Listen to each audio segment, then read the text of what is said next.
자, 그런데 중요한 거는 미국과 한국 관계에 있어서 자, 미국이라 그래서 다 트럼프 같은 사람만 있는 게 아닙니다. 조 바이든 같은 사람들, 또 대한민국에도 이해찬 같은 사람들, 또 문재인 같은 사람들, 또 이재명 같은 사람들, 여러 가지 성향들이 지금 혼재되어 있다는 것이죠. 그러나 어찌됐든 간에 트럼프가 현재 추진하고 있는 대중국 전략, 중국을 파괴시키고 해체시키는 이번 작전에 있어서 대한민국이 빠져버린다면 이거야말로 신고지입니다. 안 꼽는 찐빵이고 고무줄 없는 팬티가 돼버립니다. 그래서 한국이 빠지면은 아무것도 될 수가 없다라는 이 현실 속에서, 이 가정이 아니에요 지금. 아주 심각한 오늘날의 우리 현실입니다. 그래서 트럼프 대통령 제2기 행정부의 이 집권 전략, 특히나 대아시아, 대극동아시아 전략 정책은, 이 안보 전략은요 대단히 선명한 정책입니다. 따라서 이 선명한 정책을 통해서 중국이라는 이 소위 불량 감자들로 하여금 이 전 세계에서 중국 공산당의 영향력을 철저하게 배제하고 차단시키는 것이죠. 그리고 경제적으로, 기술적으로, 산업적으로, 군사 방면에 모든 면에서의 우위를 미국이 되찾아오는 데 있는 것입니다. 중국하고 같이 나눠 먹을 생각이 전혀 없다는 것입니다. 자, 그래서 이것은 지금 미국의 미 태평양, 인도 태평양 사령부죠. 바로 이제 하와이에 그 본부가 있고 또 일본 요코스카 쪽에는 미 제7함대 본부가 와 있고 하는데, 자, 만약에 대한민국이 친중 정권이 된다.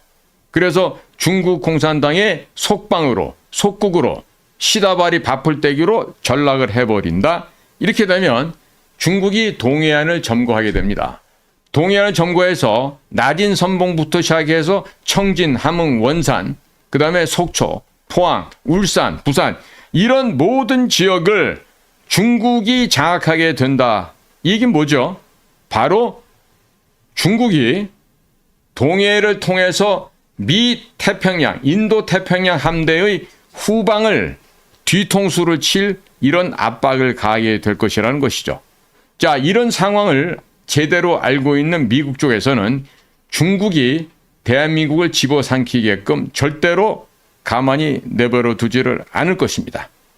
만약에 중국이 대한민국을 집어삼킨다, 이렇게 된다면은 지금 일본, 대만, 필리핀, 호주, 뉴질랜드로 구성된 대중국 포위망의 허리가 잘리게 됩니다. 즉 인도 태평양 전략의 근본에 큰 구멍이 나면서 그 근간이 흔들려 버리게 된다.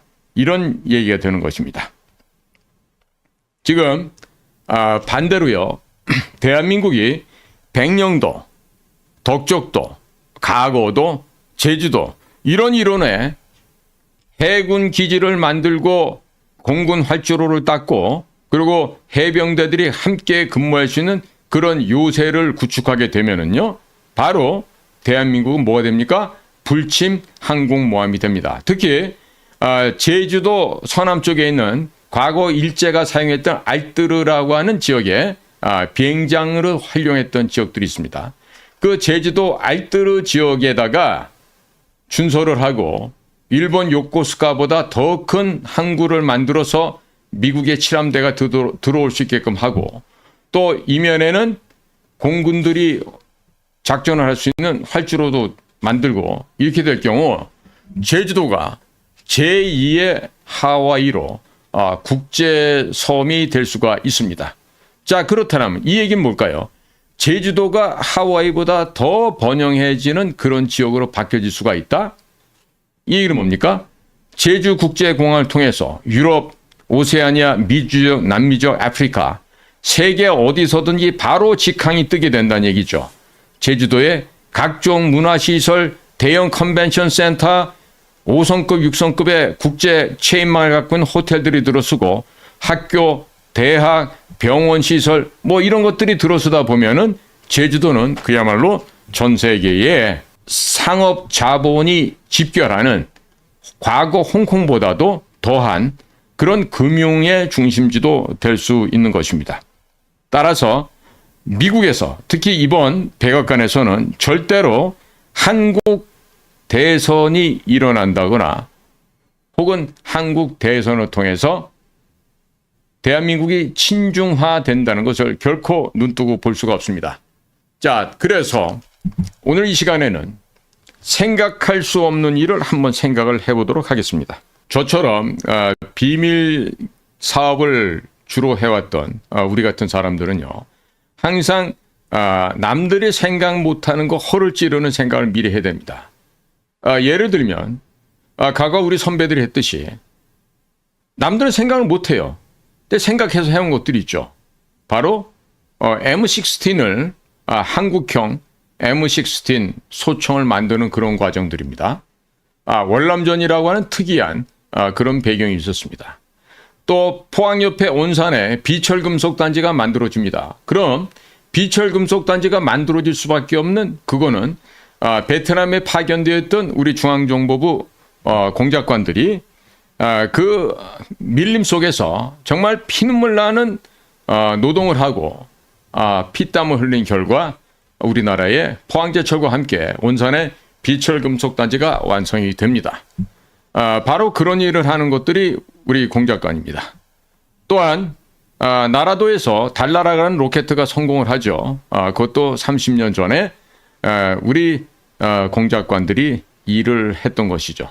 그러나 일이 완성이 되면 우리 공작관들의 태도는 그냥 팔짱 끼고 먼 산 쳐다보면서 일이 됐구나. 그리고 그냥 피식하고 한번 웃고 끝입니다. 어디 가서 내가 했다고 자랑도 안 합니다. 자, 그렇다면 이번에 절대로 대중 전격전을 펼쳐야 되는 미국 입장에서 한국을 놓쳐버릴 수 있을까요? 자, 그래서 함부로 지금 선거한다고 꼴값을 떨지 않았으면 하는 생각이에요, 저는. 왜 꼴값이라고 얘기를 하느냐.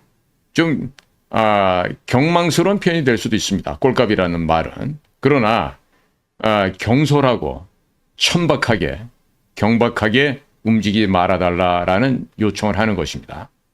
자, 지금 4월 4일 날 대통령께서 탄핵이 인용되자마자 2달 후가 되는 6월 3일 날 뭐 선거를 한다고 이런 그 망조가 들어버린 대한민국 언론들이 앞다퉈서 떠들어댑니다.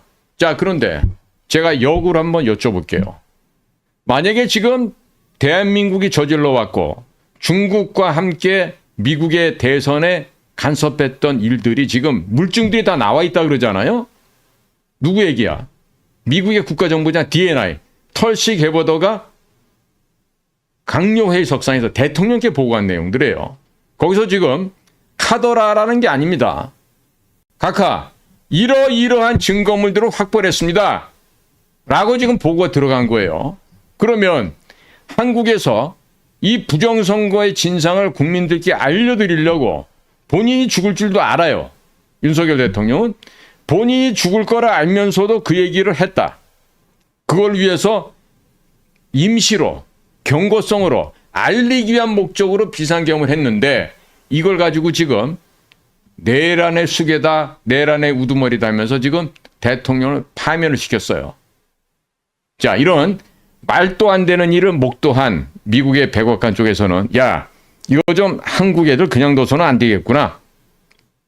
따라서 곧 조만간에 이것을 갖다가 판을 완전히 뒤집어 버릴 수 있는 이런 이야기 내지는 이와 같은 실질적인 일이 전개될 수도 있겠다. 그러자면 이게 완전히 뒤집어서 엎어지는 얘기입니다.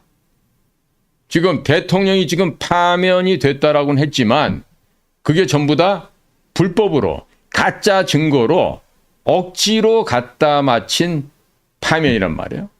그러니까 지금 그런 일이 벌어지게 되면 즉 그런 일이라는 거는 중국 공산당과 대한민국의 선거관리위원회 AWEB 등등이 해왔던 그런 국제 범죄 행각이 미국에서 드러나고 공표가 돼서 중국의 목을 치게 되는 순간에 대한민국에서 있었던 지금까지의 모든 이런 거짓의 물결이 헌법재판소의 쓰레기들, 국회 쓰레기들, 또 국회 안에서도 특히 국민의힘당의 쓰레기들, 이런 자들이 내각제로 전환하기 위해서 각종의 범죄 행각을 벌여왔는데 그 모든 게 드러난다. 22대 국회, 21대 국회 전부가 거짓말로 만들어진 국회였다. 그러면 그 거짓으로 만들어진 국회가 그동안 만들었던 모든 법령들은 뭐가 됩니까? 다 휴지조각 되는 거죠. 예를 들면 국정원에 대공수사권이 없어졌잖아요. 그거 전부 다 무효되는 겁니다. 자, 그렇기 때문에 지금 함부로 속단하지 말라는 얘기를 좀 드리고 싶은 것입니다. 자, 그러면 지금 미국에 이런 털시개바드의 보고도 있지만은요, 지금 이상한 일이 벌어진 게 있습니다. 이 이상한 일이라는 건 뭐냐면요, 한국 계엄이 12월 3일 날 선포가 됐었죠. 3일이 지난 12월 6일 날 저 유럽에 있는 루마니아에서 벌어졌던 일입니다. 루마니아에도 이 비밀 정보국이 있습니다. 그 비밀 정보국의 보고를 근거로 해서 자, 제오르제스쿠라는 후보가 1위를 차지했던 대선에서 1차 투표에서요. 그 대선 결과를 무효로 지금 선언을 하고 이 제오르제스쿠라고 하는 이 친러 극우 성향의 이 후보자를 지금 러시아가 물밑에서 개입해서 이 친러 분자인 제오르제스쿠를 지지 성원했다. 그렇기 때문에 헌법재판소에서는 이 제오르제스쿠의 1위 이 결과를 무효로 처리를 해버린 거예요. 지금 12월 3일 우리 계엄 직후에 그 다음날 아프리카 가나에서도 선거가 있었죠. 그런데 마나마 대통령, 즉 친미 성향의 대통령이 당선이 되고 친중 성향의 직전 대통령은요, 고함을 지르면서 지금 어디론가 도망갔다 그럽니다. 자, 그런데 아니 계엄은 대한민국에서 벌어졌는데 다음날 가나에서는 친중 세력들이 제거가 되고 친미 세력들이 당선이 돼서 다시금 정권을 탈환하고 또 루마니아에서도 이런 그 제오르제스쿠 후보가 갑자기 후보 자격을 박탈당하고 자 이런 거예요. 자 봤더니 루마니아 역시 AWEB의 회원국입니다. 자 AWEB 뭔지 다시 한번 설명할게요. Association for World Election Bodies라고 합니다. 세계 선거위원회라고 멋있게 번역할 수가 있는데 선거관리위원회에서 퇴역한 자들 중심으로 시작이 된 그런 소위 말하는 간첩 같은 기구들이죠. 이게 지금 인천 송도에 위치하고 있고 국민의 혈세를 받아서 운영을 하고 있습니다. 자, 지금 루마니아 역시 AWEB의 회원국이라 했습니다. 그리고 루마니아의 대한민국 같은 헌법재판소는요. 자유민주주의를 외치던 이 제오르제스쿠의 후보 자격을 박탈시켜버렸습니다. 어디서 많이 보던 상황하고 지금 기시감을 느끼지 않으십니까? 자, 이기에 반대하는 국민들, 이 제오르제스쿠를 열렬히 환호하고 있습니다. 그리고 거짓말은 물러가라고 지금 국민들이 데모를 하고 있습니다. 자, 그런데 지금 이렇게 제오르제스쿠가 제거된 상황에서 지금 5월 중에 지금 재선거가 있을 거라 그러죠. 근데 여기 지금 극우다 그리고 친트럼프다라고 하는 시미온이라는 후보가 있고요. 그 다음에 EU 유럽연합과 친한 성향을 보이고 있는 라스코니 이 두 사람이 지금 이제 결선 투표를 할 것 같다 이러는데 이러는 상황에서 도널드 트럼프 주니어 트럼프 대통령의 장남이죠. 이 사람이 지금 곧 루마니아를 방문할 것이라 그럽니다. 자, 루마니아의 뉴스 사이트 중에 G4 미디어라는 게 있어요. 이 G4 미디어가 4월 9일 날 한 9일 정도 이전인데 이 도널드 트럼프 주니어가 루마니아의 수도 부쿠레스트를 방문할 것이라고 얘기를 하고 있습니다. 아주 간단한 표현이지만 제가 한번 낭독해 들려드릴게요. Donald Trump Jr., the eldest son of United States President Donald Trump, is planning to visit the Romanian capital a week before the country's contested presidential election, according to Romanian news site G4 Media. 자, 이런 얘기가 이렇게 나오고 있습니다. 자, 그런데 도널드 트럼프 주니어는 왜 이 루마니아를 방문할까요? 친트럼프 성향이라고 하는 그 사람, 네? 즉 시미온이라고 하는 이 후보를 당선시키러 갈까요? 아니면 뭘 하러 갈까요? 분명한 미션이 있다는 얘기죠. 자, 근데 여기서 이 지금 강제로 쫓겨난 제오르제스쿠가 하는 얘기 중에 우리가 귀담아 들을 얘기가 하나가 있어요. 뭐였냐면요.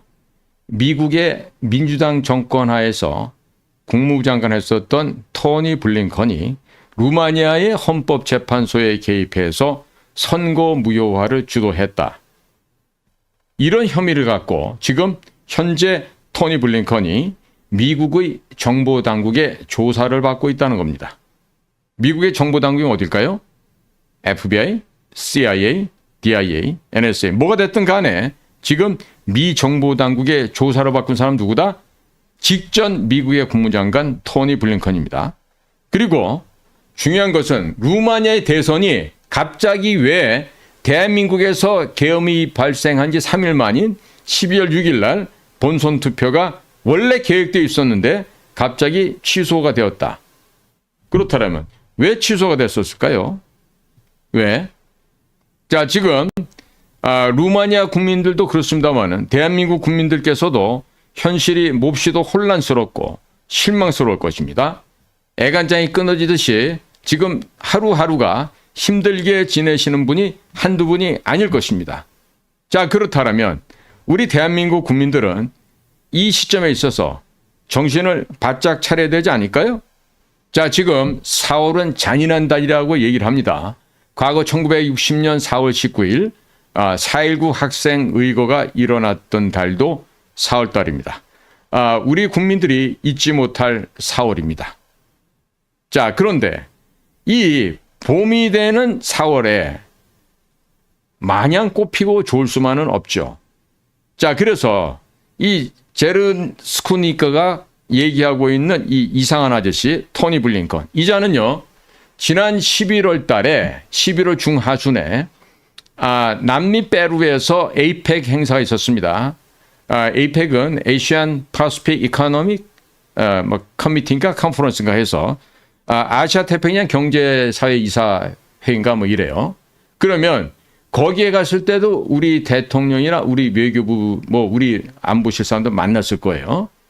자, 그런데 이 토니 블링컨 말고 또 이상한 사람이 또 하나 있습니다. 또 어디냐면요, 바로 일본 외상입니다. 일본 외상. 자, 이와야 다케시라고 하는 일본 외상인데 이분은 1월 13일인가 우리 한국을 방문했습니다.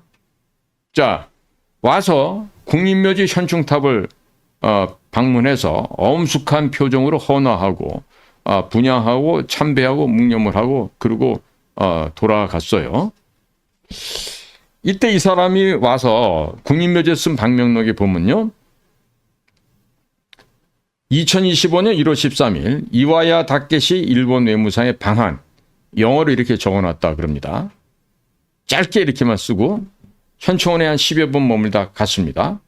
이게 지금 7년 전에 2018년에 고노다로 외상이 방한한 이후에 한 7년 만에 온 이런 얘기라 그래요.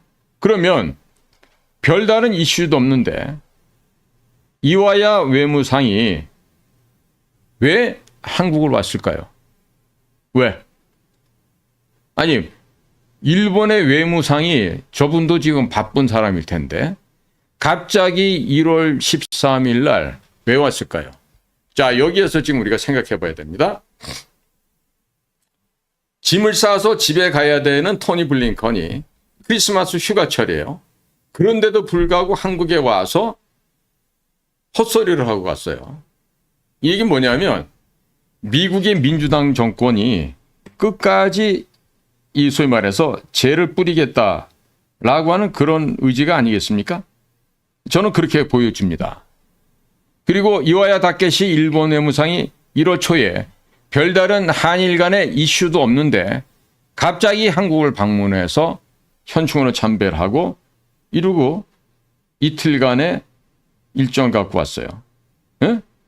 그러면서 뭐 조태열 외교부 장관, 최상묵 뭐 권한대행 등을 만나고 갔다고 하는데 그 와서 무슨 얘기를 했을까? 이런 생각을 하게 됩니다. 과연 중국과는 관련이 있을까 없을까? 중국과 관련이 있다라는 것은 부정선거랑 관련된 일이 있을까 없을까? 그럼 단순하게 물적 증거만 있는 것이 아니라 여기에 관련된 인적, 즉 에스피어나지, 스파이, 공작원, 간첩 이런 것들과는 과연 무관했는가? 이런 생각을 가질 수밖에 없죠. 자, 과연 저희 애청자 여러분께서는 뭐라고 생각하실지 모르겠는데요. 지금 보면은 그 칼린 게오르기스쿠라고 하는 사람도요. 본인의 SNS에다가 토니 블링컨과 엠마뉴엘 마크롱 프랑스 대통령이죠. 이 자들이 이 칼린이 주창하고 있는 평화적인 메시지를 두려워해서 루마니아 정부에 이 제오르제스쿠를 지금 대선 과정에서 쫓아낸 거라고. 이렇게 악영향을 미쳤다라고 지금 칼린 제오르제스쿠가 지금 이야기를 하고 있는 거예요. 자, 그러면 왜 토니 블링컨은 루마니아 헌법재판소로 사주해서 이 제오르제스쿠를 후보 자격을 박탈시켰을까요? 자, 여기에는 따지고 가다 보면 결국 마지막은 돈입니다. 이 세상 사람들이요, 서양이고 동양이고 불문하고요. 모든 이 전염병이 뭐냐? 최종적인 이유 원인을 보면요, 다 돈 때문에 그렇습니다. 물론 돈 때문에 거짓말도 합니다. 사람도 죽입니다. 자, 이런 짓을 해가면서 대통령도 하고 수상도 하고 대법원장도 하고 국회의원도 하고 하는 것이죠. 결국 이자들의 말로는 뭐다? 죄를 짓고 전부 다 지옥 가는 것밖에 없겠죠. 자, 그런데 이와 같은 루마니아에서 벌어지고 있었던 이런 특별한 일들, 이게 왜 하필이면은 12.3 대한민국의 계엄이 발동되고 난 3일 있다가 이런 일이 벌어졌을까요?